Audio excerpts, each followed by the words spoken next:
This is one of the two methods I use to sew my granny squares together. First, I'm going to make sure that they're facing each other, so the wrong side is facing out. And then I am going to match up the corners. I put 2 chains into my corners, so I'm going to start working into the one furthest away from me. And I'm going to pick up 1 loop, and then I'm going to pick up another loop from the other one on the opposite side. And then the method I'm using here is called the whip stitch. So for the second stitch, I'm going to pick up the next loop and match it up. And that's really it. Now, normally I would use a matching color, but I'm using a contrasting color for demonstration purposes. And while this doesn't exactly create an invisible seam, you will be able to see it, mostly because it's a contrasting color.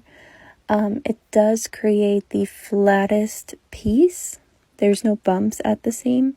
And it's also super easy to make sure that the stitches line up from granny square to granny square, because you just match up 1 double crochet with another double crochet and a chain with another chain, and there's not a lot of explanation going on there. Now this is what it'll look like when it's sewn together.